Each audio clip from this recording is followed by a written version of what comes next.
Good afternoon, everyone, and welcome to today's update on COVID-19 in New Brunswick. Bonjour tout le monde et bienvenue à cette mise à jour sur le COVID-19 au Nouveau-Brunswick.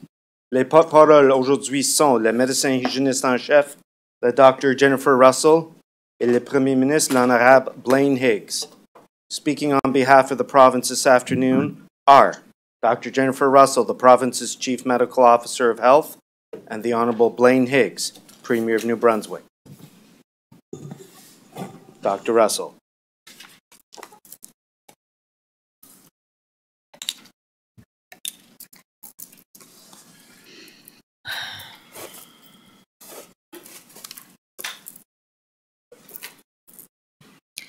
Thank you, Bruce. Merci.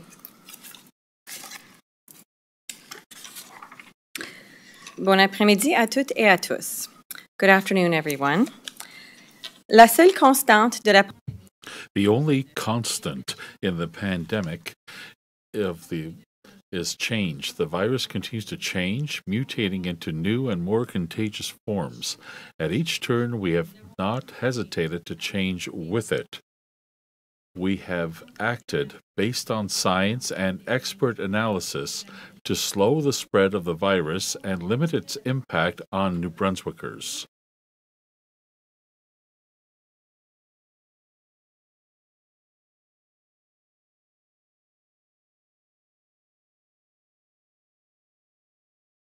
COVID-19 pandemic is change. The virus continues to change, mutating into new and more contagious forms, and at each turn, we have not hesitated to change with it.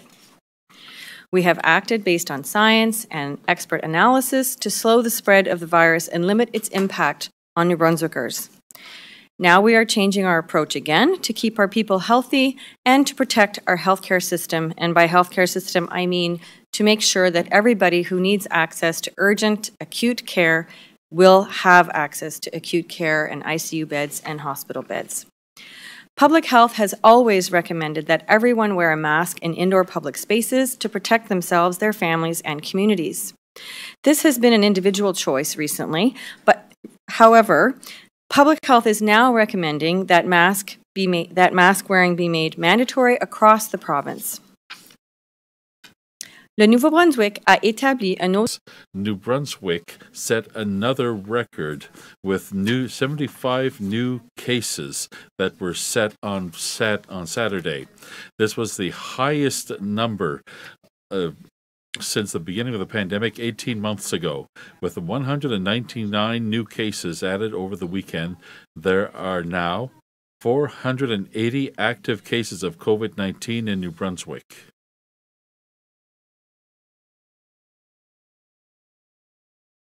Another single-day record, 75 new cases of COVID-19 were reported on Sunday.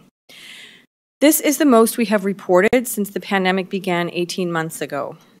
With 199 new cases added over the weekend, there are now 484 active cases of COVID-19 in New Brunswick. And that is very close to the volume of cases we saw at the height of the third wave back in January. We now have 23 COVID-19 patients in hospital, which includes 14 patients in ICU. The full list of new cases is on the GNB website, but I have to say that these are not the kind of records that we want to be setting. It's not about the volume of cases. We will continue to have cases for some time to come, and we did say that when we entered the green phase of our recovery plan. It's about who's getting infected and the impact this is having on our already strained healthcare system. And I mentioned our ability to provide healthcare services in the acute care setting and ICU and also regular hospital beds. It's a strain on the nursing staff and also our public health teams right now in terms of contact tracing and the number of cases that are happening.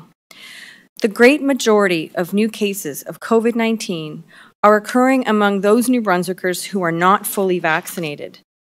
The same is true of hospitalizations and ICU admissions. If you contract COVID-19 before your vaccine has taken full effect, you are at heightened risk of becoming severely ill, being admitted to a hospital, and potentially dying due to the virus. Those who are fully vaccinated can still contract the virus, but their risk of severe illness, hospitalization, and death is significantly lower. We are now seeing infections among fully vaccinated New Brunswickers, and again, we were aware that we could have breakthrough cases in that population as well, but certainly the effect on our healthcare system is much, much lower in those who are fully vaccinated. So these cases in fully vaccinated New Brunswickers are much less severe, but they still pose a threat to the general population. If you become infected while fully vaccinated, you may not immediately even be aware of it. Symptoms can be less noticeable, but you can still pass the virus on to others, people who may be much more vulnerable to its effects. This includes the frail, the elderly, and those with conditions that weaken their immune systems, and their bodies may not have the strength to fight back against infection, and it also includes those who cannot yet receive a vaccine. That means our kids, our children, your children. On Friday, the Minister of Education announced new measures to keep New Brunswick school students and staff healthy and safe. But we need actions that go beyond the classroom or school bus. Toutes les familles du Nouveau-Brunswick peuvent prendre des mesures immédiates pour protéger. Every New Brunswick can take act now to protect their children from COVID-19.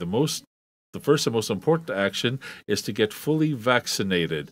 And I've already said it, I'll repeat it. The number of times I will keep repeating it until the people get it. The first measure to protect yourself, your family, and the entire community and all New Brunswickers is to be vaccinated immediately.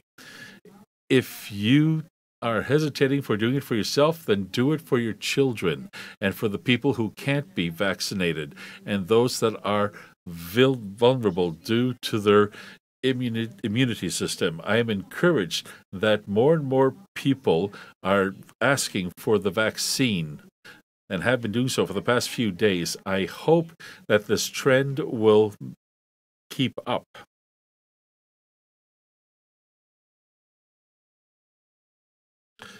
Can act now to protect their children from COVID-19. The first and most important action you can take is to get fully vaccinated. Demand for vaccinations has picked up across the province over the last few days, and I am greatly encouraged by this. Please keep it up. We now have 77.8% of New Brunswickers fully vaccinated, and that's great, but we still need more to keep everyone safe. We still need more to keep the numbers of people being admitted to ICUs and hospital from rising. And I'm sure that many of you will feel frustrated that we aren't making the progress we all want to see. I can definitely relate. I think we didn't foresee that we would be in this particular position with respect to having our rates of vaccination plateau as they have. But now that we've gotten an uptick with respect to who has signed up to get vaccinated recently, again, we need to make as much progress as we can, as quickly as we can. So we've talked about during the pandemic that this is a dance. You can call it a dance, it's waves, it's a roller coaster, and we're riding those waves and we're doing this dance. And when you are dancing and things are going and changing, you have to step back and move forward with the music. This is what's happening with COVID-19, and COVID-19 really is controlling the setting of that music at this time. And pretending that it's not there would be disastrous for all of us. So please continue to have hope. We have come so far as a province. We have more work to do as a province. We do need to be doing it together on the same team, on the same page. And hope does continue to remain a powerful force. L'espoir nous permet de Hope remains a powerful force and allows us to continue to work together to protect one another and act with kindness and compassion. We can get through this fourth wave of the pandemic. Work together to protect one another and act with kindness and compassion. We can get through this fourth wave of this pandemic, just as we did through the first three waves. Thank you very much.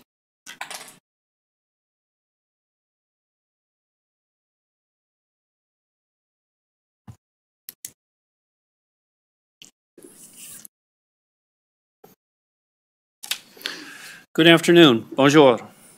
The past few weeks have been difficult for all New Brunswickers, as we have seen our case numbers and hospitalizations rise quickly. As of today, 23 people are hospitalized, with 14 in the ICU. During the best of times, nurses work long hours under stressful conditions to provide patients with the best possible care. Over the past year and a half, the COVID-19 pandemic has caused working conditions for nurses to become even more challenging. And I know that many nurses have been struggling with the increased demands of their profession, of their position. Our nurses have shown exemplary commitment to ensuring all New Brunswickers receive the care they need. I have heard the challenges our nurses are facing. I know about incidents where nurses have been subjected to harassment and abuse, and this is completely unacceptable. I know that nurses are working with staffing shortages, which impacts the quality of care they can provide, and we must work together to correct this situation. I know of situations where nurses have had to walk through lines of protesters to get to their job. It must be extremely difficult to do that and then spend your shift working with patients in ICU that are unvaccinated. It's a difficult profession, and I commend them for the challenges they are facing and working diligently to help us get through this. I am also committed to having our government continue to work with nurses to ensure that they are being respected, work in a safe environment, and have the support they need to do their jobs properly to serve New Brunswickers who need them. Anything less than that is truly unacceptable. We must be able to do better. I'm looking forward to working together as we find more improvements going forward. Out of the 199 cases reported over the last 3 days, 152, or 76% of those cases, are not fully vaccinated. Our province is in the fourth wave of the pandemic, and that is why we've announced new measures last week that will come into effect tomorrow night at 11:59 p.m. After this date, people will be required to show proof that they are fully vaccinated when accessing certain businesses, services, and events. À titre de rappel, cela comprend les restaurants, les bars, les arts de sciences. Okay, we remind you that this includes restaurants, bars, performing arts, sports events, recreational facilities, gyms, gatherings, and other indoor activities, as well as visiting long-term care homes. We're working to develop a QR code to easily show proof that you have been fully vaccinated. But for now, people who are 12 and older can show an immunization record, a photo of your immunization record, or the vaccination record found through the My Health portal, along with a government-issued ID. I know these measures will have an impact on businesses, sports teams, and people who organize these events. And that's why I ask everyone to be patient as we adjust to these new rules. These rules are needed to help us reduce the effects of the fourth wave on our province. Please be patient with business owners and the groups who are simply following the rules. In addition to showing proof of being fully vaccinated, anyone entering the province after tomorrow night, including New Brunswickers who are returning home from other places, will be required to register their travel. Last week, Cabinet met again to discuss whether further regulations were necessary to protect New Brunswickers. As we already announced on Friday, additional measures have been put in place into schools today, including a return to classroom bubbles, physical distancing when possible, moving physical education classes outdoors, weather permitting, and no longer holding assemblies. But public health has made the additional recommendation that everyone wear a mask in indoor public spaces to protect themselves, their families, and communities. This additional measure has been approved by Cabinet, and it is recommended, and it will go into effect with the other regulations at the end of the day tomorrow. I know that this will require some adjustment, but we have to make sure that we can become used to wearing a mask again whenever we leave the house. We need urgent action by all New Brunswickers, regardless of your vaccination status, to slow the spread of COVID-19 virus. Until everyone who can be vaccinated has received their full course of shots, we must all take care to avoid catching or transmitting the virus. As of Wednesday, peace officers will have the ability to issue fines to people who are not wearing a mask in an indoor space.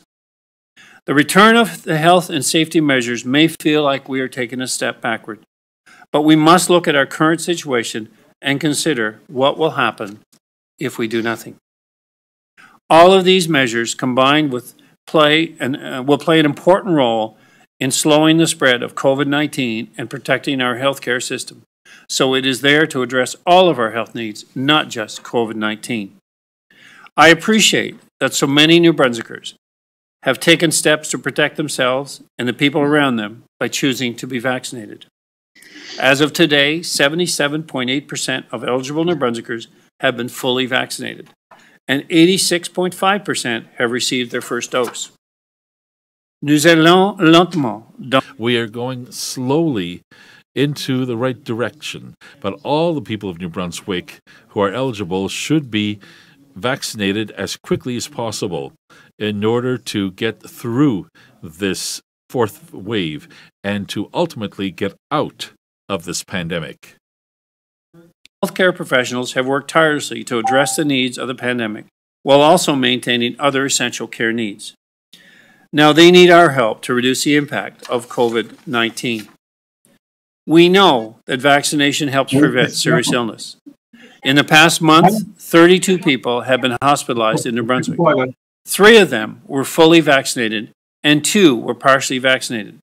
The rest, 27 people, or 85%, were not vaccinated. In this situation, 21 were over the age of 40, in the age 40 to 50. Primarily, the group below 50 is an unvaccinated group at the levels that we need. And the levels that we need mean to go from a 65% up to the 75 to 95 to 90, where currently they're running in around 67, 68. Between last Wednesday, when we announced our new measures, and this morning at 11 a.m., more than 6,600 people have booked an appointment for their first or second dose of COVID-19 vaccine. I am indeed pleased by this, and I am hopeful we will see the vaccination rates continue to rise in the days and weeks ahead. Hopeful that we'll be able to have a short term in the current regulation requirements, but right now we must do all that we can. I know that everyone has had enough of this pandemic. Unfortunately, I can't tell you when we will be able to get back to a fully normal life where the health measures and safety measures will no longer be needed. But I can tell you that we will get there by working together. By getting vaccinated, by showing proof of being fully vaccinated when required, by registering our travel, and by wearing a mask indoors, we're doing our part to protect ourselves and protect others, including children, who are particularly vulnerable right now. I thank you for your continued patience and cooperation as we continue to adapt to the COVID-19 pandemic. And we do so together in the way that we've done so in the past 19 months and the way that we've been successful in the past 19 months. Thank you. Merci. Merci beaucoup, Monsieur Premier Ministre. Dr. Russell, thank you, Premier and Dr. Russell. Nous allons maintenant procéder aux questions des journalistes. Vous avez le droit de poser votre question dans la langue officielle de votre choix. Chaque journaliste aura une question et un suivi.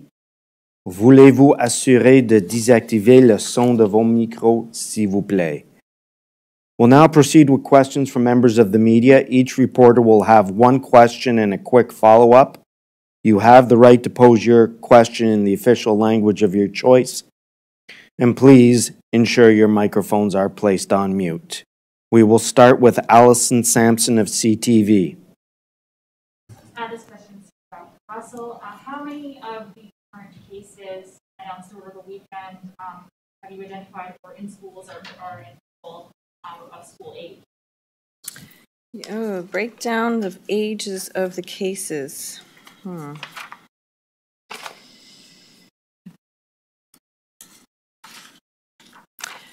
Don't have the breakdown of ages in front of me, but I can get that for you. So Bruce can help with that after the press conference. do you plan for any additional measures to come into schools at the time? I guess teachers will now be wearing masks as well. Is there anything further that will be happening? I believe that everything that was announced last week is what's being implemented currently, so we'll see what the effects of that are. We are trying to streamline our contact tracing process. As you know, people do get letters to notify them when a school setting has been impacted, and they were getting individual phone calls for close contacts, etc. Again, we're trying to streamline that because there's been a lag time between when people get notified with the exposure setting type of letter versus the close contact letter. So we're working with our partners to streamline that and make it a bit more simple and straightforward. Thank you, Doctor. Thank you, Ms. Sampson. Tim Roselle, Global TV. Thank you, Bruce. My question is for either Dr. Russell or Premier Higgs, whichever wants to take it. How much consideration was given to potentially going even further than an indoor mask mandate and perhaps moving back from green into a yellow phase or some modified version of that? I guess I'll start with that, and certainly we'll be having meetings, watching these cases closely, meeting with public health this week to determine next phases and if next steps are required. And I think it's important to realize that we will act in any way necessary to bring this under control and bring it back down.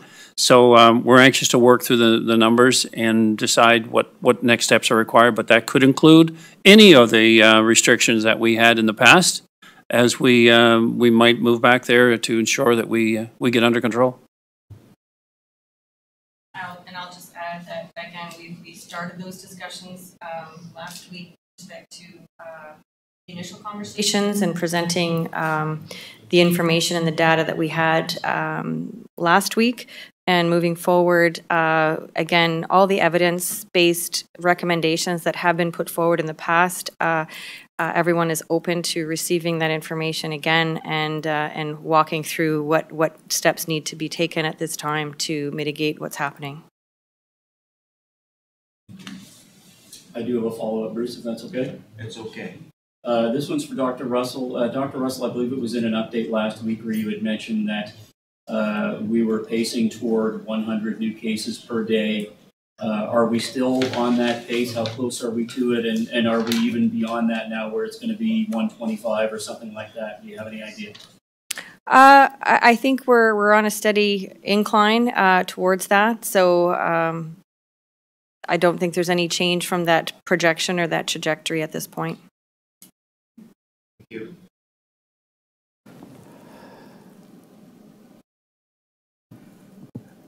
We will go to Vicky Hogarth, CHCO TV.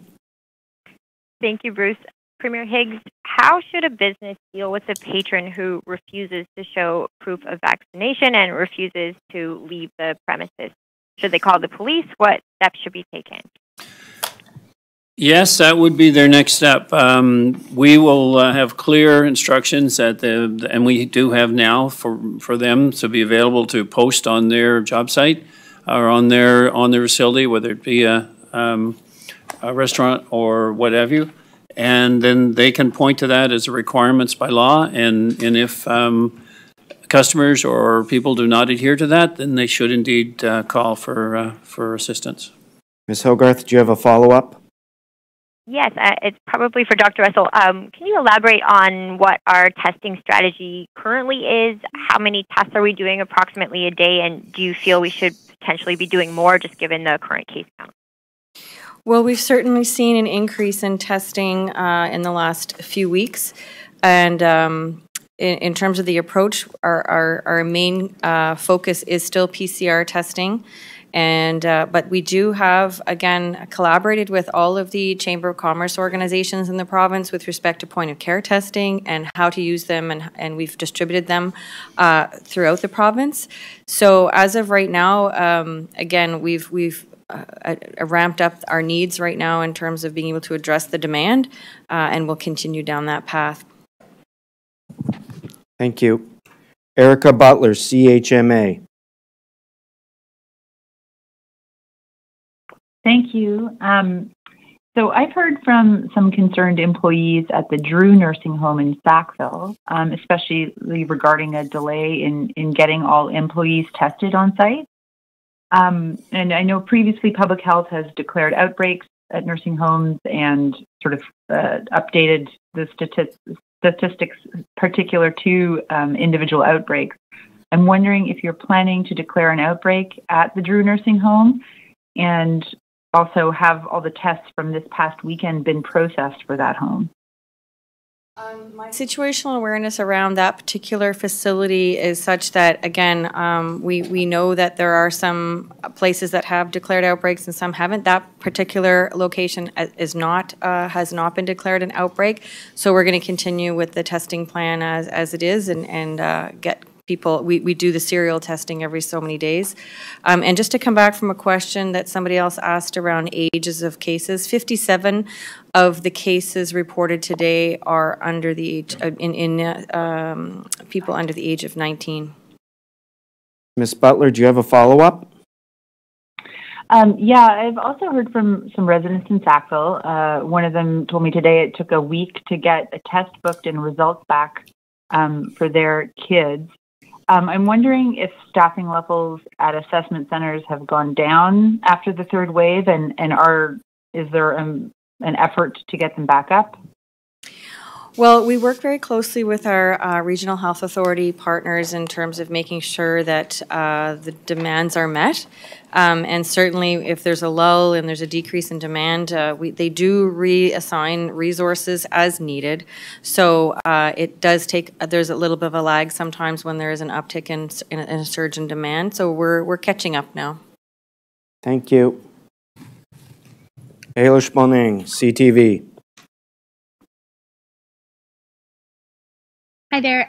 My question could be for either Dr. Russell or Premier Higgs. Now that we are headed back to mandatory masks, do you still stand by your decision to remove the state of emergency and all the restrictions across the province, or are there any regrets around that now that we're in the situation that we're in?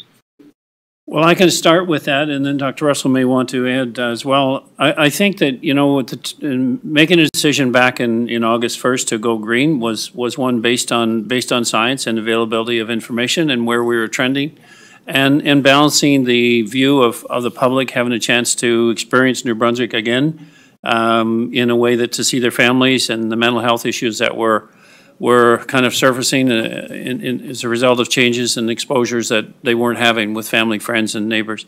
So, you know, it's easy to always look back and say, would you do anything differently? Well, based on the information that we had and the projections that we had, and the fact that we were intending that people would continue to be vaccinated and we'd reach the levels that we were focusing on, that was a disappointment that the vaccination levels dropped right off, which also may have been an indication they felt, okay, well, I don't need to get vaccinated now that we're in green. So that had an unintended consequence. But I think right at this stage, given the facts, I'd certainly do the same thing again. And I think a lot of people benefited from what they experienced over the summer period. And, you know, we're seeing cases rise around us that whether they made changes in the midsummer or whether they didn't make changes. So whether it would have impacted or not, it certainly may have. But at this point, you deal with what you have and you go forward. And I think that's something I just want to raise in relation to some of the statistics. You know, with there's a lot of emphasis in schools and with kids, and we know that kids can react in different ways to the disease, whether it's to the infection, whether it's a variant or not. But they can contribute to infecting their parents and others. And you know, looking at cases, and I guess that the only stat, and I don't have for all the weekend, but for Saturday on there were 74 cases, which is one of the highest we've seen. The case, you know, we had about 75% of them that were 30 and under that were part of that case load. So 37 less than 30 and 19 less than 20. So my point is that kids can be transmitters back to parents, and then parents can transmit to each other. And that's where the whole thing comes into play. And then it's these parents that then end up in hospital. And then we end up with the backlog in ICU, or we start with the hospitalization increases, which is what we're seeing. So the idea in all of this is how do we control hospitalizations? How do we keep the numbers down in hospital? Because we've seen younger people can be impacted. They can spend longer in hospital, longer in ICU, and yes, ultimately maybe have a higher success rate of getting out than older patients. But the point is that we're going to impact other hospitalization services, and we're going to impact the entire system, and much unnecessarily, because we're lower on vaccination rates than we should be. Dr. Russell? Yeah, I can just echo what the Premier is saying. It is a challenge at this point in time around the lower rates of vaccination than we were hoping for and expecting.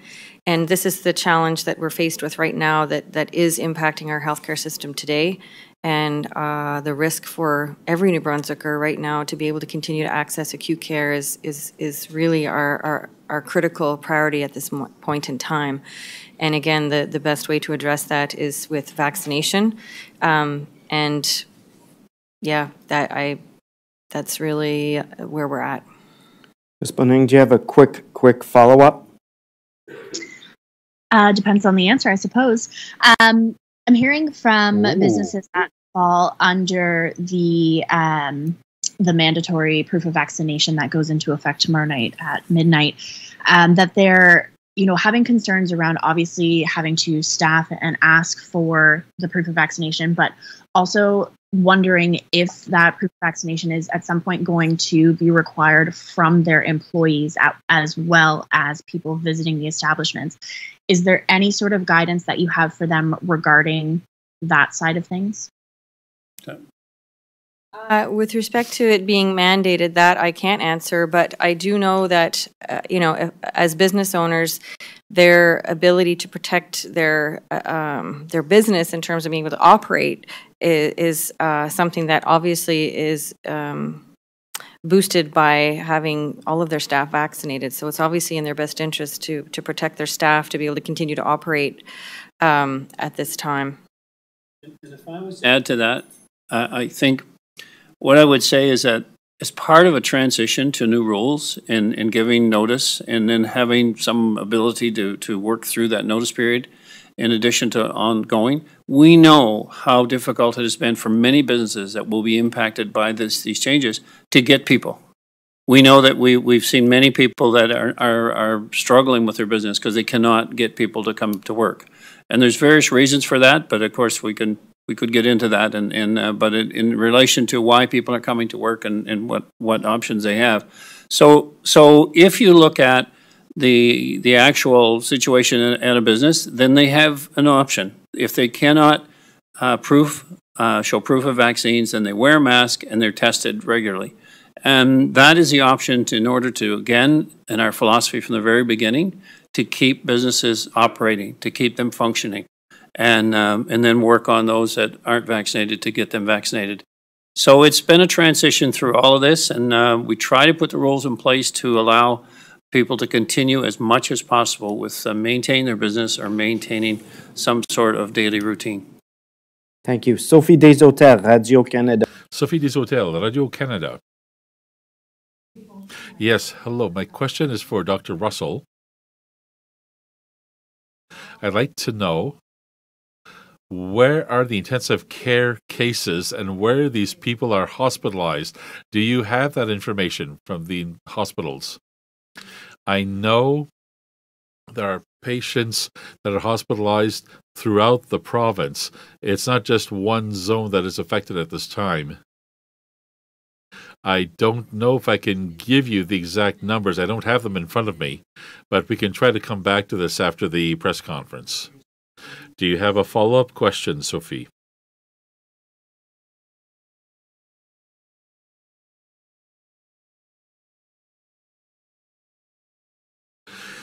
Ms. Desautels?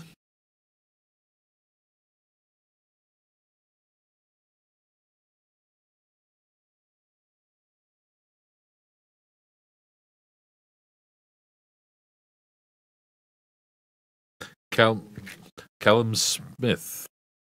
Hi there. I heard 57 of the new cases are under 19, but I'm wondering how many active cases are in youth not eligible to be vaccinated, and why is the province no longer sharing the case breakdown by age on the GNB dashboard?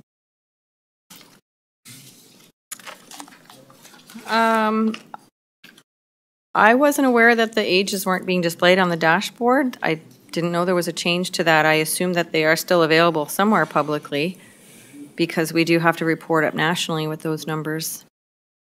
But again, I can come back after the press conference to address that, but I don't have that in front of me. Follow-up, Callum?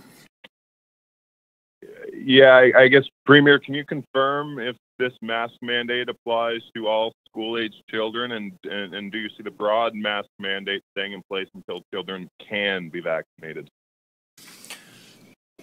Well, it does. Schools have their own protocol, which they have rolled out, but yes, the mandatory masking is part of that protocol. And in terms of timing, as I went through a little earlier in relation to the exposure, you know, it is proven to be, or the stats would show that kids, you know, can be rapid transmitters and transmit back to their parents and vice versa. Kids, we don't have children in hospital under, I think maybe under 12 certainly, but maybe even under 19, but certainly under 12. But we do have a situation where they can transmit, and that's why the masking, trying to reduce that transmission situation and avoid the hospitalizations and then keep the overall load on the system down. But in terms of timing, I think the timing is more related to getting the 90% level of vaccination in all of those who are eligible, because we don't know how long we're going to be waiting for 12 and under in that sense. So if we could get adults and we could get everyone eligible up to 12 and over in at the 90% level, we'd be in a pretty good position. Thank you. Dr. Russell? Hi, I just have, I did find the information on how many people are hospitalized in each zone. So in zone 1, it's 5. In zone 2, it's 1. In zone 3, it's 6. In zone 4, it's 7. In zone 5, it's 3. And in zone 6, it's 1. And in zone 7, it's 0. Thank you. Michel Corriveau, Radio. Michel Corriveau, Radio Canada. Hello, a question for Dr. Russell. I'd like to know, Dr. Russell, I believe that you have a plan for what's coming up. So what will be needed so that we go to phase yellow or orange? We haven't even decided if we're going to call them phases. What we've decided to do is we talked about restrictions we've used already in the past, over the past few months, when it comes to for controlling, surveilling rather. And so really we want to see which measure will be used at this time in our recommendations, knowing that each new type of measure has a certain degree of effectiveness. So we will have a discussion concerning these, and we will have to see what we'll be recommending at that time. Mr. Corriveau, follow-up question. Yes, certainly. Thank you, Bruce. Given the capacities of the health system, how can the hospitals find more place since the numbers have gone up, and how many additional hospitalizations will there have to be without it causing a problem? Well, each zone has a specific number of cases that they can manage at this time. But we know that with the situation we had months ago in Zone 4, that as capacity goes higher, we will have to either transfer patients to other hospitals or perhaps stop offering some services. I know that already we looked at the situation. Some surgeries have already been canceled. So measures such as those will continue, but it really depends on each hospital in the system. Thank you. In CBC. Yes, hello, can you hear me? Yes. Thank you. Just again, Dr. Russell, regarding testing, we've heard from a woman in Sackville who says she's been waiting for 4 days to get an appointment. She says part of the reason is she was told the center was closed over the weekend, and that once she does get the test, that it could take another 4 days to get the results. So are centers being closed on the weekends? How long are these backlogs, and what exactly is being done to shorten these times? So we meet every day practically with our partners around the assessment centers and the resources and the time that's necessary to be able to get everybody tested and get those results back as quickly as possible. So with the surge in demand, again, there's always a lag between the time when we can ramp that up. So that is happening. I think right now all we are needing from people is to be patient. It is challenging, and I know Zone 1 is probably experiencing the biggest uptick in demand at this time. So we are doing our best. The RHAs are doing their best, and again, I understand that it's frustrating and challenging, and we'll just keep on keeping on and improving that situation. Ms. McKinnon, a follow-up? I'm sorry, just still that same question. Are the centers in fact being closed on the weekends, and how long are the backlogs? Not to my knowledge. Follow-up? Okay, so do you know how long the backlog is? How long are people waiting? This one woman said four at least she's been waiting 4 days to get a test and was told it'll be at least 4 days to get results. Yeah, I think it varies from place to place. Again, each zone has its own demands and ability to react and meet that at this stage. My understanding is every day it improves, so that's the direction we'd like to see it going. And again, we're going to continue to do our best to make sure that we decrease that time as much as possible. Okay, thank you. Also for Dr. Russell, the Department of Health said Friday student-to-student transmission has now been confirmed. How many cases at which schools, and how will the school guidelines change in light of this? I think they've already addressed that by the announcements they made last week, Bobby Jean, again with the masking, et cetera, and the type of bubbling that they're doing. But again, the most critical thing that every parent needs to do to protect their children is to get vaccinated, to make sure that every eligible household member is vaccinated, period. Thank you. Simon Delatte, l'Acadie Nouvelle.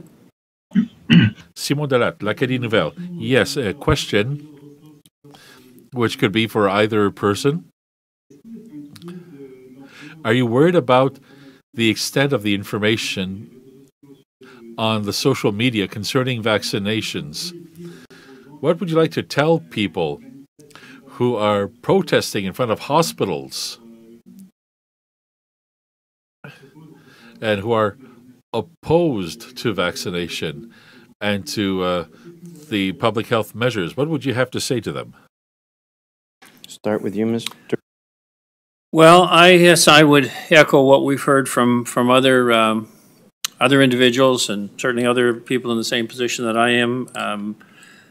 I find it appalling, really, that anyone would be opposing or standing in front of a hospital, and I referenced that in my earlier comments, and be basically harassing those that are going in to look after individuals that are there because they've chosen not to protect themselves. I mean, we all have situations where we find, we should have done something differently or we could have done something differently. But here we have cases that are making up, let's say, 75 to 80% of our people in ICU, if not higher than that are either unvaccinated partially or totally unvaccinated mostly. And when you have a situation that is preventable, and so clearly preventable and choose not to participate, but then to make it worse, but to actually harass those that are protecting those very individuals. It's kind of shocking, really. And I guess for me, I commend those that continue to go to work and continue to follow their professional guidelines in order to deliver the services that they are committed to doing. And so my hat's off to them. And I just ask for others to give some serious thought as to what they're really protesting and to how they too can make a difference and help us here. Dr. Russell? Je vais juste ajouter que I just want to add that we're all taxpayers here in New Brunswick. We're paying money for our education system and for our health system. We're paying a lot of money for our roads. There are all sorts of things for which we are paying through our taxes for all of our systems in New Brunswick to help New Brunswickers. We want to protect those networks that we were investing in for years. I would like the people who have all taken part in this investment continue to protect our networks. That's what will help us continue to offer health services to all people in New Brunswick when it comes to diseases like COVID, but also non-COVID diseases. Mr. Delat, a follow-up question? Yes, for some hospitals, including Georges Dumont in Moncton last week, we saw that the number of patients with COVID were higher than the number of beds available. So what do you do in that kind of a situation? What is the hospital capacity? Would we be able to get more patients at this time? Well, each hospital in the network gives us the capacity percentage. And when the capacity is truly at risk, they start doing other things to bring risks down. So instead of working at 90% or 95%, they will bring the capacity down to perhaps 85%. They will start to cancel surgeries. And it depends not only on the number of beds, etc., but also the capacity of human resources. We know that nurses have really been impacted, and if there are too many patients, then if there are too many patients that need intensive care and other services of this kind, I mean, really, we have to find a balance. And at some point, if patients have to be transferred, they will be. Merci, Doctor. Merci, Monsieur Premier Ministre. Tom Baker, Brunswick News. Good afternoon. I'm looking for either of you to describe the approach government is taking to improve vaccination rates among attendees of churches or other religious sites in the province. I understand Minister Shepherd met with faith leaders on this question recently. Must churches comply with the same mandatory vaccination policy as businesses or employers, and how will this be enforced, if at all, I suppose? So you are correct. Minister Shepherd did have discussion with religious leaders throughout the province, and yes, churches will have to comply. A very large number of our cases have happened as a result of assemblies that have been religious based, and they will need to comply. What we're doing here is working with the church leaders, and we're saying, okay, so can we validate that you have 90% of your regular adherents attending church and they are fully vaccinated? If you can't validate that, then there is a need to go the next step, which we're talking here about the fully masking. But in indoor facilities, as we've talked earlier, if you can't prove that you're fully vaccinated or to the 90% level, then the next step we'll be looking at is going back to likely social distancing and the reduced spacing requirements. And so we want to work with every particular facility in order to try to make this happen. But we do know that we have, and it's the minority of churches, and it's great to see large gatherings of younger people. There's no question about this. But we can't do that right now in unvaccinated individuals. And we need to make sure that is not happening, because it has been identified as a major cause of the current spread that we're seeing. So we will continue to work with churches. We hope that they will be vaccinated to the level, but if they're not, then further measures will be required to ensure that they follow the rules necessary to prevent additional spreading at their events. Mr. Bateman, a follow-up? Yeah, I guess I'd like more information, perhaps from Dr. Russell, on specifics around the spread of COVID-19 we've seen as a result of these congregations. You know, can you be more specific or give some numbers? Well, I can say that, again, we have the patterns of transmission established in terms of where we're seeing outbreaks, where we're seeing transmission, and everything that we're doing right now is around trying to address that at the same time that we're trying to mitigate the risks to the healthcare system. So, you know, early on in the summer when we were offering vaccinations, we definitely made sure that we had very creative and innovative approaches to reaching all the different vulnerable sectors, making sure that we communicated with the people and made sure that the access was there. We made sure that doses were available. I mean, I think there's lots of things that have been done so far with respect to trying to reach people and get them vaccinated. And I think there is an individual responsibility to make that happen. Collectively, the protection is what we really want to see the uptake of vaccination right now. We are seeing a lot of exposures in churches. We encourage people to check the websites for all the exposure sites. And it's, again, we're at a very critical time, and it's difficult to have these conversations now when the access has been there for so many months and weeks. So I did say this at the last press conference that, you know, we were trying to maintain our ability to have as open a society as possible. Public health measures are never something that we want to have out of balance. So all of the public health measures that we recommend are in keeping with the size and nature of the risks that we're trying to manage. So we are at a critical point right now where everything that we've done so far in terms of offering vaccination, et cetera, we haven't really had the uptake that we need to protect ourselves and have the most open society that we can right now. We know that, again, the impacts on people's mental health was quite severe over the course of the pandemic.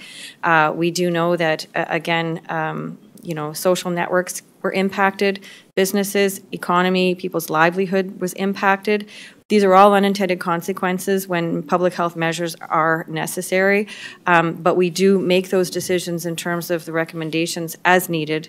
But right now, the call to action is for every single person who is eligible for vaccination to get vaccinated. Please help those individuals get vaccinated. Please have conversations with those people and help them in any way you can. If you're in a position of leadership, I implore you to make sure that everybody who's part of your community in whatever way that you lead in your organizations are vaccinated. Thank you. Savannah Odd, Brunswick News. I'm really sorry for the construction in the background. Believe it or not, this is the best I can do in my building right now. So if you can't hear me, let me know. We can hear you. I understand from all party leaders, Public Health on Friday shared case projections based on our current situation with the COVID committee. So what exactly are Public Health's projections, and do we know roughly when this wave might peak? Right now, the projections were to hit 100 cases a day in the next week or so. I don't doubt that we'll probably hit that sooner rather than later. The masking policy hopefully will help, but there will be a lag time where you would see that kind of an effect. But more important than the masking right now is getting people vaccinated. And again, there will be a lag time as well from the time that people get vaccinated with their second dose and are 14 days out in terms of that effectiveness. So we have many weeks ahead of us to really try to manage this. And again, the hospital system itself has its internal mechanisms to manage this in terms of the situation with their resources and bed capacity at this time. Ms. Odd, do you have a follow-up? Yeah, I'd like to get back to the masking restrictions. The Premier had cited projections vaccination rates would continue to rise and meet our target, but our vaccination rates have clearly slowed down during the weeks after August 2nd and even for the week before that. So I guess I'd just like to ask Dr. Russell, you've called this situation grave. How much of this could have been avoided if we had brought some of these simple measures back earlier, like the mask mandate? That's a great question, and I think I've actually answered that already in other press conferences, but I am happy to answer it again.